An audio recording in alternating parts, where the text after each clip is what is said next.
क्या middle east में शुरू होने वाली है सबसे खतरनाक जंग? ईरान और अमेरिका आमने सामने, और पूरी दुनिया की नज़रें यहीं टिकी हैं। अमेरिका ताकत में नंबर वन है, लेकिन ईरान से क्यों डरता है? सच जानकर आप हैरान हो जाओगे। आज मिडिल ईस्ट में बढ़ता तनाव, क्या ईरान बड़ा कदम उठाने वाला है? देखिए इस रिपोर्ट में एक बार के लिए।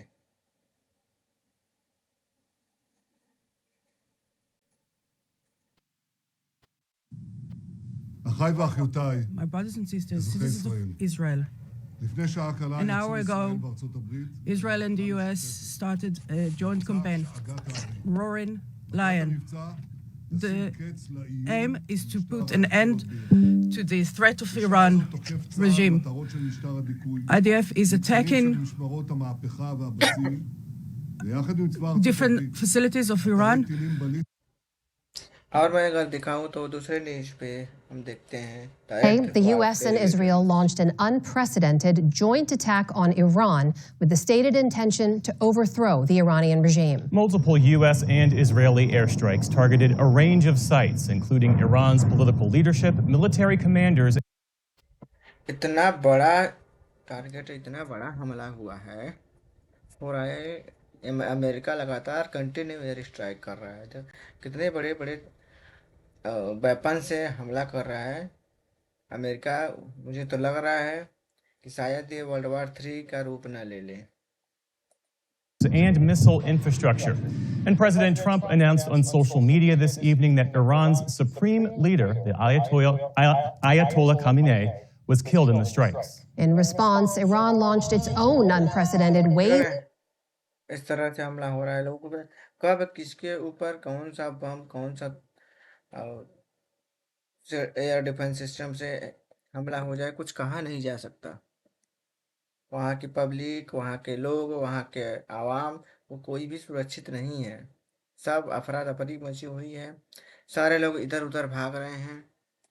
Of retaliation on half a dozen regional countries, focusing not only on American bases, but also civilian infrastructure. Iran's president called the attacks on his country, quote, unprovoked and illegal. And Iranian officials say that one strike... Oh my God! कितने बड़े level पे, कितने बड़े स्तर पे इतना तबाही America मचा रखा है। भाई साहब, होने क्या वाला है। Hit a girls' school in Iran, killing more than 100. We have team coverage tonight. 100 के करीब अमेरिका ने ईरानी को मार डाला है।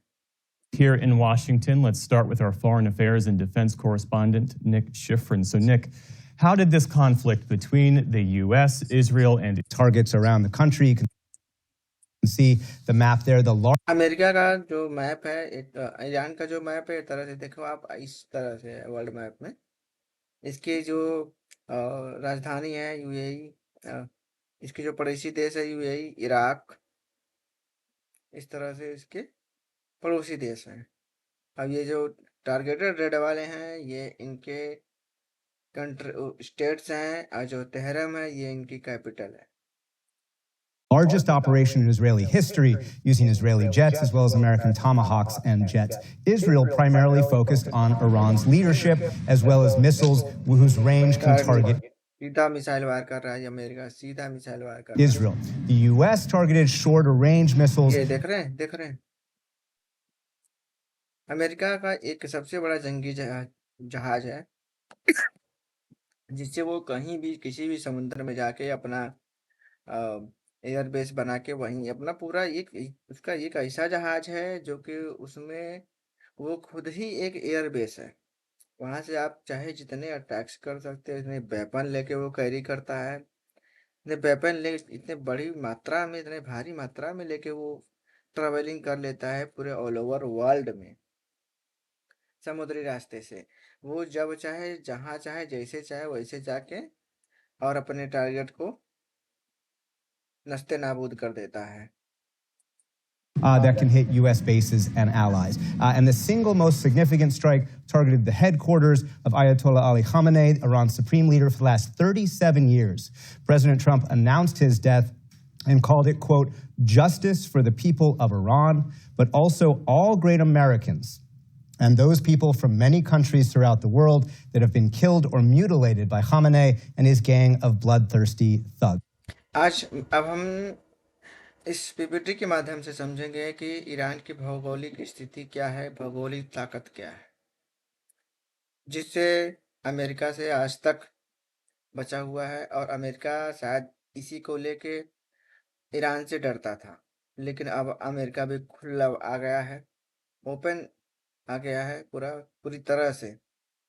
तो इसका हम भौगोलिक ताकत जान लेते हैं कि किस तरह से ईरान सेफ है, कैसे इसका स्ट्रैटेजी है, क्या इसका लोकेशन है मिडिल ईस्ट में, वो कहाँ पे बसा हुआ है, ये बहुत इम्पोर्टेंट है। सबसे पहले हम देख लेते हैं कि ईरान एक मिडिल ईस्ट के केंद्र में बैठा है, मिडिल ईस्ट के केंद्र या सेंटर में आप देखिए, इसके यहाँ यूरोप, एशिया का, अफ्रीका के बीच में ऊर्जा मार्ग है, ये वाले,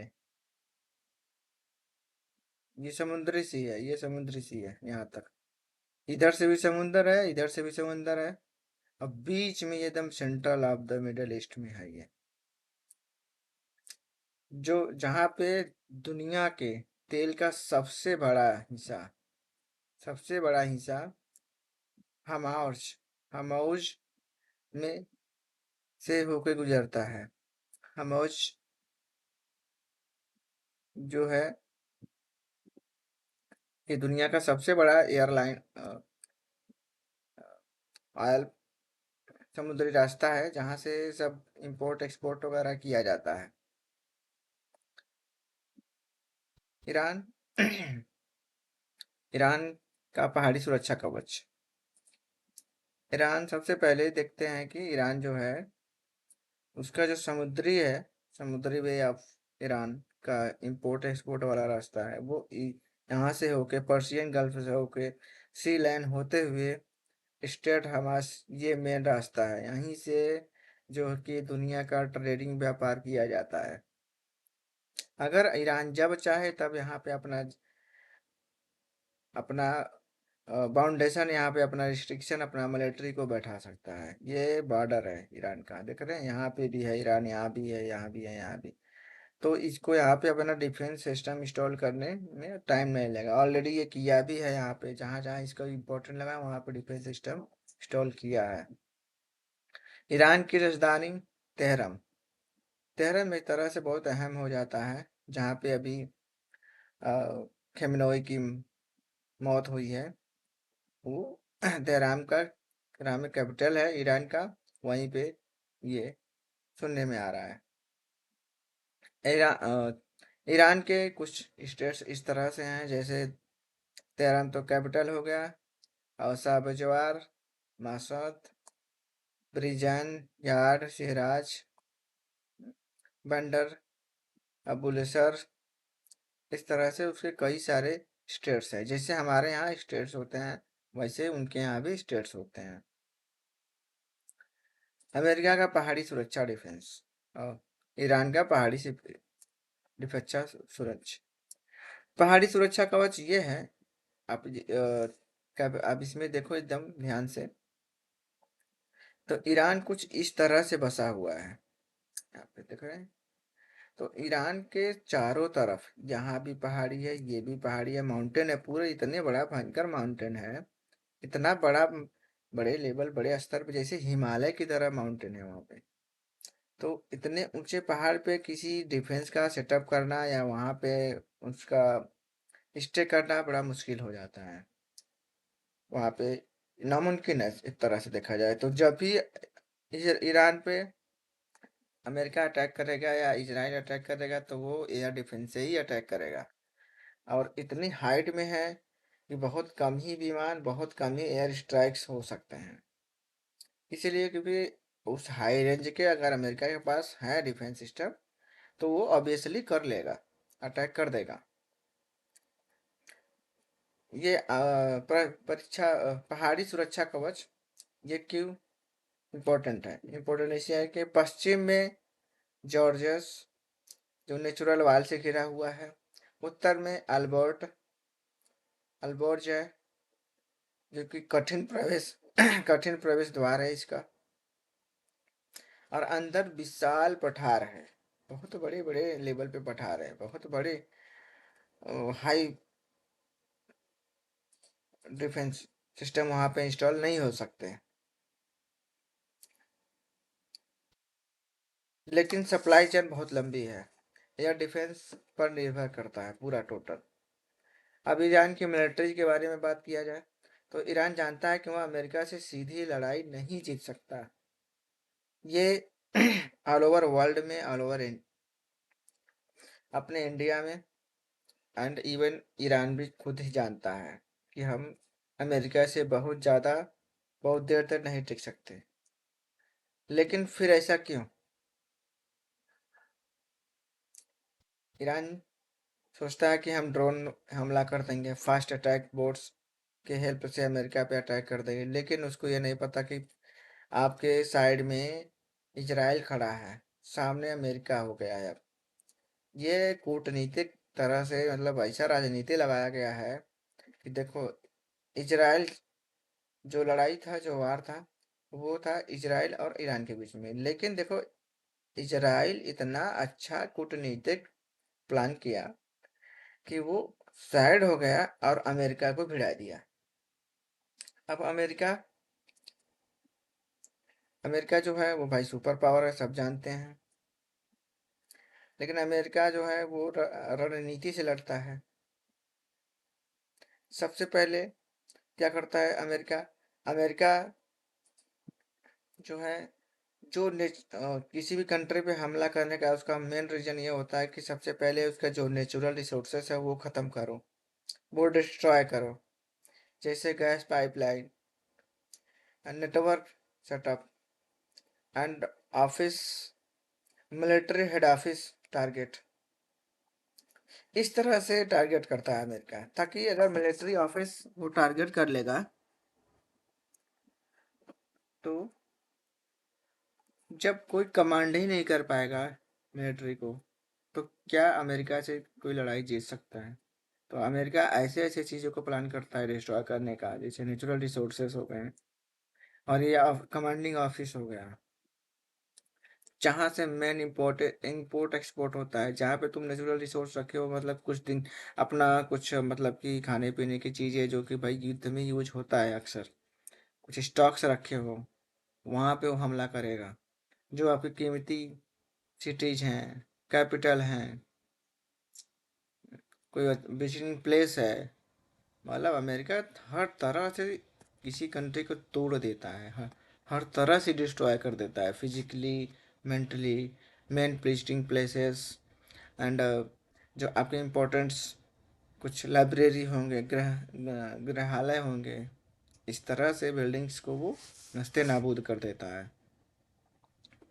और इन इन अमेरिका अमेरिका की जो रक्षा शक्ति है वो पूरे वर्ल्ड में, आप देखो इस मैप के, इस पीपीटी के हेल्प से, अमेरिका इतना बड़ा सुपर पावर क्यों बना है? क्योंकि वो हर एक कंट्री में अपना खुद का एयर बेस बैठा रखा है, अपना खुद का एयर सिस्टम बना रखा है, वहाँ पे अपने मिलिट्री को बैठा रखा है वहाँ पे। देखो, अब आप देखो, जहाँ जहाँ छोटे छोटे ये पॉइंट्स बन रहे हैं ना, यहाँ यहाँ पे अमेरिका अपना खुद का सेटअप डाल के बैठा हुआ है वहाँ पे, खुद का एयर डिफेंस सिस्टम बनाया हुआ है वहाँ पे, हर कंट्री में। इवन कि आप देख रहे हो यहाँ पे कुवैत यहाँ पे बैठा है हमारे जस्ट बगल में, हमारा ये इंडिया छोटा सा, ये है हमारा इंडिया। अब इसके बगल में देखो, ये कुवैत में बैठा है, थाईलैंड में है, सिंगापुर में है, सऊदी अरेबिया में है, ये कहाँ, किस इजिप्ट में है, साइप्रस में है, जॉर्डन में है। अब यह है अमेरिका, यहाँ तो होगा ही है obviously. UAE, Qatar, Bahrain, Oman, हर एक स्टेट में अमेरिका अपना डिफेंस सिस्टम इंस्टॉल करके बैठा है। और इतनी बड़ी उसका फोर्स होता है ना, जहाँ पे ये पूरे डिफेंस सिस्टम चलते हैं। ये अपने आप में पता है, ये एयरक्राफ्ट पोर्ट है।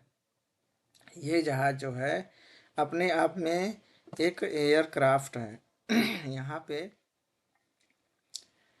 पे अमेरिका का जो प्लेन होते हैं, एयर डिफेंस सिस्टम के लड़ाकू विमान होते हैं, वो सब यहाँ पे रखे जाते हैं। और ये जहाँ चलता है, जहाँ ये जिस देश पे चल गया ना, ये अपने आप में एक एक देश को ख़त्म करने का शक्ति रखते हैं, अपने आप में पावर रखता है। दुनिया की सबसे बड़ी ताकत है अमेरिका। दुनिया भर में 700 प्लस मिलिट्री बेसेस हैं, 700 प्लस।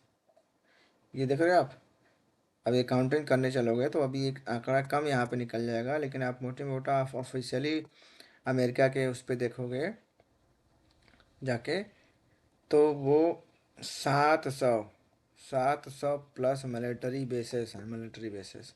11 एयरक्राफ्ट हैं, सॉरी 11 एयरक्राफ्ट हैं जो करियर स्ट्राइक ग्रुप्स हैं, को बहुत हैवी लोड पेलोड ले जाके वो किसी देश के ऊपर छोड़ सकते हैं। ग्लोबल एयर रिफ्यूजिंग कैपेबिलिटी है। ग्लोबल एयर रिफ्यूजिंग मतलब कि सब आप जैसे आप सपोज करो कि आपके कंट्री है, वहाँ पे अमेरिका अपना सैटेलाइट बैठा रखा है कि अमेरिका के ऊपर अगर कहीं से भी पूरी दुनिया में अमेरिका के निशाने में कोई अगर मिसाइल आ रही है उस देश के ऊपर, देखो इस मैप के हेल्प से मैं बताता हूँ। यह है America, United state of America. अगर अमेरिका के ऊपर यहाँ से या तो यहाँ से कहीं से भी अगर मिसाइल यहाँ पे सीधे टारगेट हुई, ऐसे मैं बताऊँ तो ऐसे अगर टारगेट हुआ सीधा, या तो यहाँ से या तो यहाँ से आया,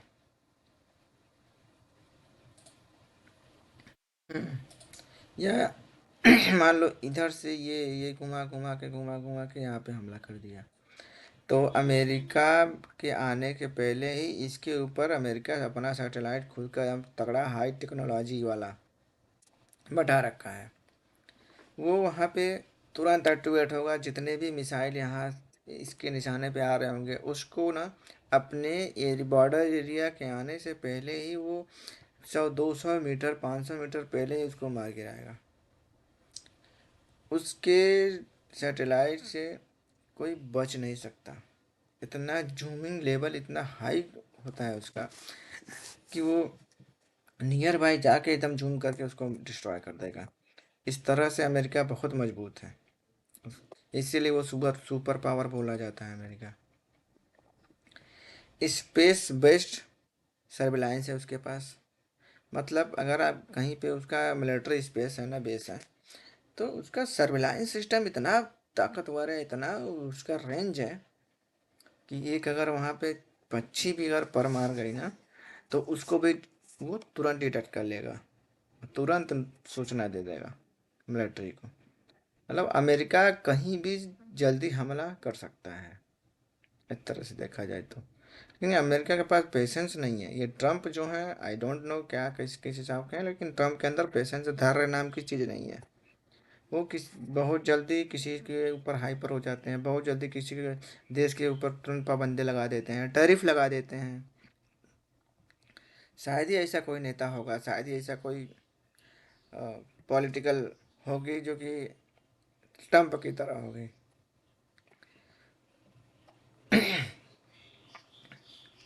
अमेरिका का सबसे बड़ा हाईवे B2B बम्बर, ये बम्बर आप देख रहे हो कितना खतरनाक है।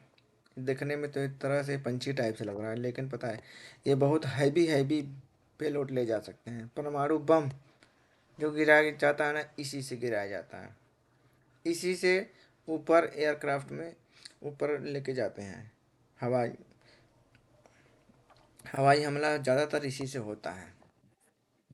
ये मेन बात है ना, ये इतना वेल हाई सिक्योरिटी से लैस है कि ये रडार के नज़र में भी नहीं आता। इतना टेक्नोलॉजी आगे है अमेरिका की, ये कहीं भी चला जाए वो रडार के नज़र में नहीं आएगा। आप देख लो, जैसे कि अभी जैसे एयर स्ट्राइक से उसको मारा, ईरान के राष्ट्रपति को। लेकिन सोचो वो एयर डिफेंस के सिस्टम में नज़र क्यों नहीं आया, एयर डिफेंस सिस्टम में नज़र क्यों नहीं आया वो, समझ रहे हो क्यों नहीं आया? क्योंकि भाई अमेरिका के पास ऐसी टेक्नोलॉजी है जो कि रडार से बच के निकल सकता है। वही टेक्नोलॉजी यहाँ पे यूज हुआ है जिसके वजह से ये ईरान में इतना बड़ा घातक हमला कर दिया। टेक्नोलॉजी गैप की बात करें तो सीधा सीधा हम कंपेयर कर लेते हैं किसके पास कितना क्या है। शेट शेलट जेट्स अमेरिका के पास एडवांस है, इसके पास लिमिटेड, ईरान के पास लिमिटेड है। सैटेलाइट्स देखो, सैटेलाइट का अहम, सैटेलाइट क्या होता है? सैटेलाइट वो है कि जैसे हर देश का अपना अपना खुद का सैटेलाइट होता है, जहाँ से सैटेलाइट के माध्यम से हम सूचना का, कोई भी सूचना का आदान प्रदान करते हैं, ठीक है, तो उसको सैटेलाइट बोला जाता है। वो हमारे अ, अंतरिक्ष में होता है, अंतरिक्ष में होता है वो, हमारे हमारे बॉर्डर के आसपास हमारे ऊपर होने वाले हमलों, हमारे ऊपर होने वाले रिसर्च वगैरह, ये सब सारी चीज़ें सैटेलाइट के माध्यम से ट्रैक किया जाता है। ये उसके पास बहुत ज़्यादा है सैटेलाइट अमेरिका के पास, लेकिन ईरान के पास लिमिटेड है, बहुत कम है। साइबर वेल वारफेयर की बात करें तो टॉप टायर के हैं, लेकिन इसके पास कुछ भी नहीं है, मीडियम है। सपोज साइबर मतलब समझ रहे, कंप्यूटर हैकिंग, इसके पास बहुत एडवांस लेवल पे है, टॉप क्लास के हैं, इसके पास मीडियम लेवल के हैं। ड्रोन टेक अमेरिका के पास एक ही ऐसे ड्रोन है, इतने बड़े इतने खतरनाक ड्रोन हैं कि मतलब पता भी नहीं चलेगा क्या ये ड्रोन है, आप समझ ही नहीं पाओगे कि ड्रोन है कि पंछी है। और वो इवन कि सैटेलाइट की नज़र में भी नहीं आते, जाके अपना वहाँ पे जो करना है करके चले आए, वो एडवांस लेवल के हैं। लेकिन इसके पास स्ट्रॉन्ग तो हैं बट बहुत सस्ते हैं।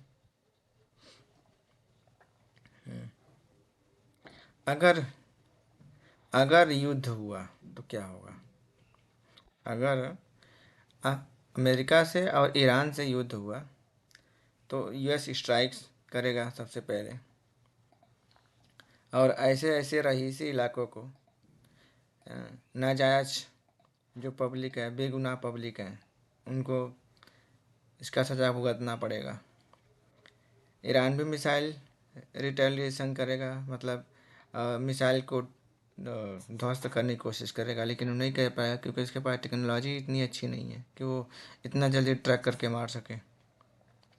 अमेरिका जो है ना, टारगेट मैं बताया ना, अमेरिका जो है वो नेचुरल रिसोर्स को ज़्यादा टारगेट करता है, सप्लाई चेन को आपका बंद करेगा। अगर आपका सप्लाई चेन बंद कर दिया ना, तो आप सोचो, जब आपका एक एग्जाम्पल मैं आपको बताता हूँ, उससे आप बढ़िया समझ पाओगे। सैटेलाइट अगर वो सप्लाई, मतलब देखो क्या है कि हम एक छोटे से घर में रहते हैं, हम एक जगह पे रहते हैं, हमें मार्केट पे हर चीज़ अवेलेबल होती हैं, चाहे वो खाने की चीज़ें हो, चाहे किराना की चीज़ें हैं, चाहे वो पढ़ने लिखने की, चाहे कंपनी हो, चाहे स्कूल कॉलेज हो, ए टू जेड सब है।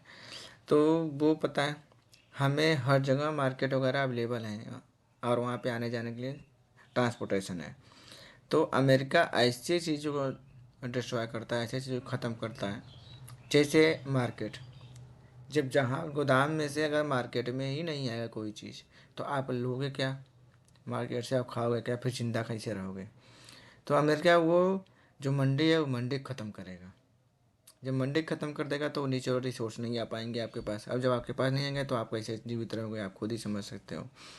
तो ये होता है सप्लाई चेन। सप्लाई चेन इसी तरह से होता है, उसको ख़त्म करने की कोशिश करता है अमेरिका सबसे पहले। और मेन चीज़ अमेरिका जो है वो डिस्ट्रॉय करता है military commanding head office. Military का जो कमांडिंग हेड ऑफिस होता है, क्योंकि सारे कमांड, सारे डिसीजन, सारे फैसले, बड़े फैसले वो हेड ऑफिस से ही लिए जाते हैं। और हेड ऑफिस में कौन बैठता है? ज़रूर, जाहिर सी बात है, main power of president, prime minister, इस टाइप से अथॉरिटी वहाँ पे बैठती हैं। उन और डिफेंस मिनिस्टर्स वो सब बैठते हैं। वो सब डायरेक्ट आपसे सीधा सीधा वहाँ पे कमांड देंगे कि अब ये करो, अब ऐसा करो। और उनके पास सूचना कैसे आता है? उनके पास सूचना सैटेलाइट के माध्यम से आता है।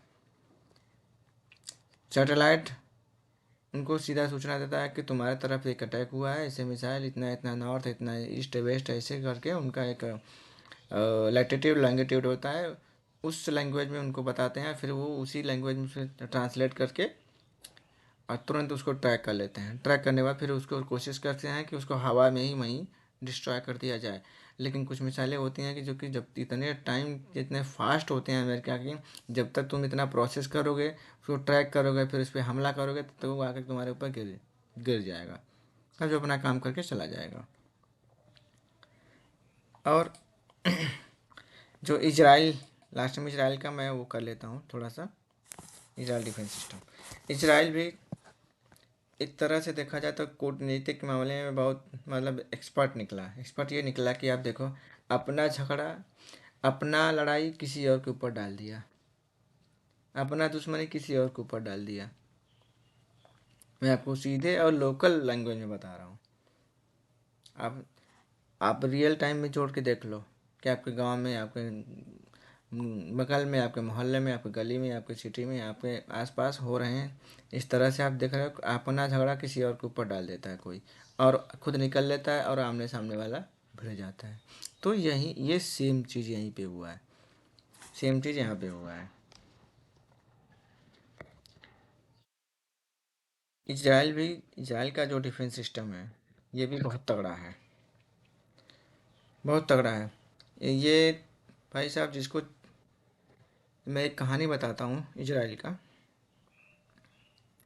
इजराइल का जो जासूस टीम है ना, उसका खुफिया एजेंसी टीम जिसको बोला जाता है, इंग्लिश में क्या बोला जाता है उसका मुझे नहीं पता, लेकिन हिंदी में उसको बोलते हैं कि खुफिया एजेंसी टीम। वो क्या होता है ना, एक एक बार की हिस्ट्री, एक बार का वो इंसिडेंट घटना है। घटना यह है कि एक बार इजराइल में कोई एक कंट्री था जो कि किसी एक नेता को टारगेट करके वहाँ पे आतंकवादी हमला करवा दिया। इसके यहाँ आतंकवादी हमला करवा दिया इजराइल के यहाँ। अब हुआ क्या कि इजराइल जो है, पहले तो पता लगाया कि ये किसने हमला करवाया। ठीक है, डायरेक्टली पता लगवाया। पता लगाने के बाद इजराइल क्या किया, उसका सटीक लोकेशन पता किया कि वो उसका पहले दिनचर्या जाना, फिर वो डेली कहाँ आता जाता है, क्या उसका लोकेशन है, एग्जैक्टली सब कुछ पता कर लिया।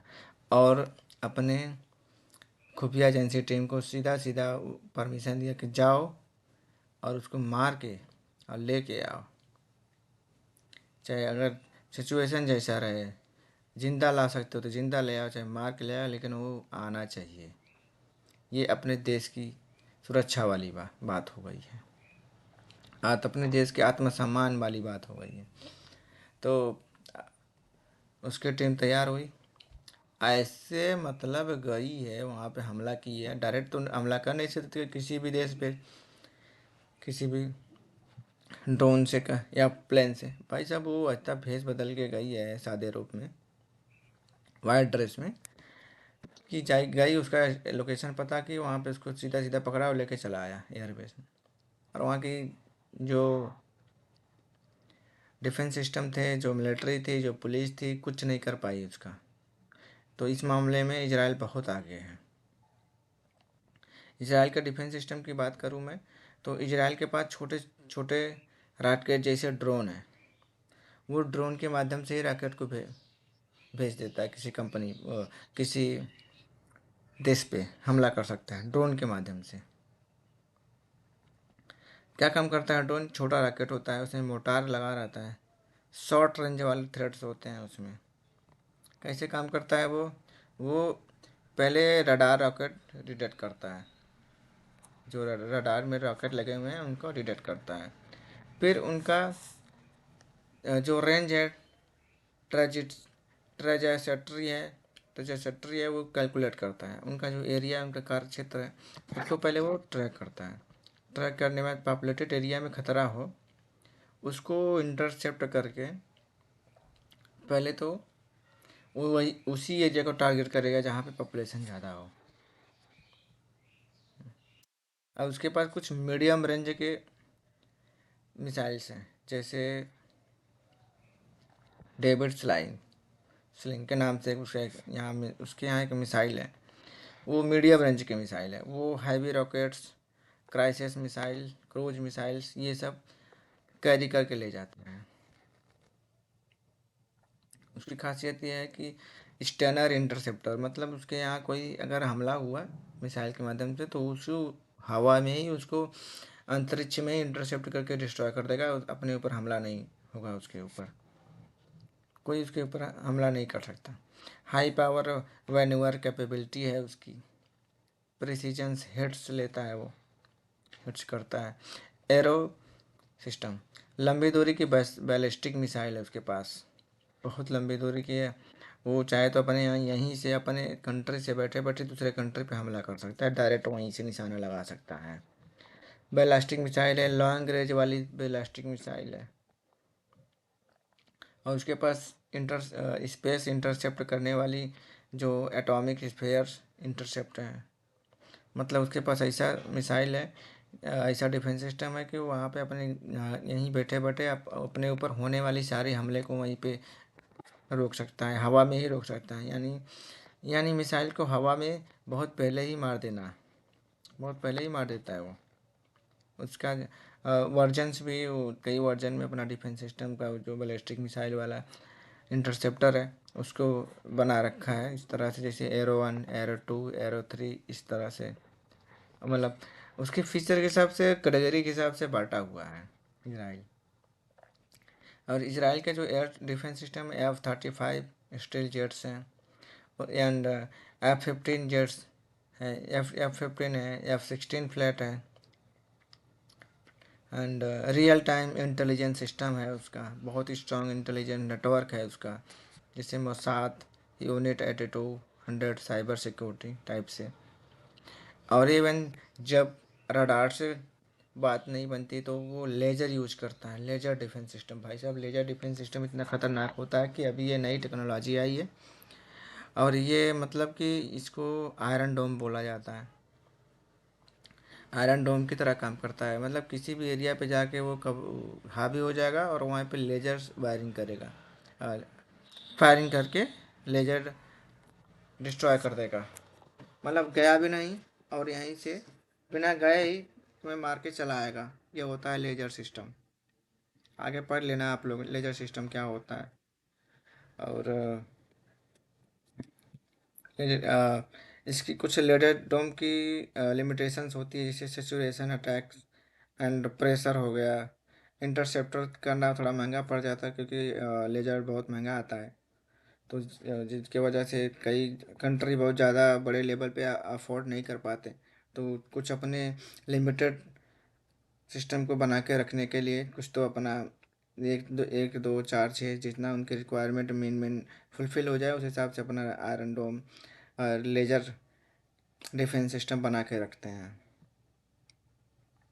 इजराइल का शील्ड बहुत मजबूत है, लेकिन पूरी तरह से अभेद नहीं, ठीक है। और मजबूत तो है डिफेंस सिस्टम पूरी तरह से, लेकिन अवैध नहीं है, मतलब कोई हमला कर सकता है, ऐसा नहीं है कि अब इजराइल कोई नहीं मार सकता। अब जैसे आप सोच लो कि अमेरिका सुपर पावर से कोई नहीं मार सकता, क्यों नहीं कोई मार सकता भाई, क्यों नहीं कोई हमला कर सकता, कर सकता है।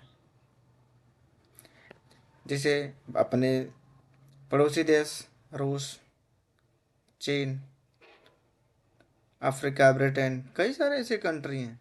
अरे तुम मान लो किसी कंट्री को अकेले नहीं लेकिन मिलके तो हराया जा सकता है, ऐसा इतिहास में भी आप पढ़े हो गए। कई सारे कंट्री हैं, अब यहीं पे देख लो, ईरान जैसे नहीं बस बोल रहा था, नहीं मान रहा था, तो इजराइल अमेरिका दोनों मिलके हमला कर रहे हैं। तो मिलते हैं अब अगले वीडियो में, ये वीडियो बहुत लंबा हो जा रहा है। और thanks for watching this video. Please video को लाइक एंड सब्सक्राइब जरूर करिएगा, और मुझे आपको लाइक एंड सब्सक्राइब से सपोर्ट मिलता है। और बने रहिए हमारे इस चैनल पे, इसी तरह से वीडियो एंड फैक्ट न्यूज़। हमारा पर्पस रहता है कि न्यूज़ के बारे में फैक्ट बताना एंड उसके तह तक जाना, उसके डीपली तक जाना। अगर जरूर मेरे लिए कुछ फीडबैक होगा तो आप प्लीज़ मेरे कमेंट सेक्शन में आप डाल के मुझे बताइएगा। मैं नेक्स्ट वीडियो में उसको इम्प्रूव करने का कोशिश करूँगा। तब तक के लिए थैंक्स सो मच।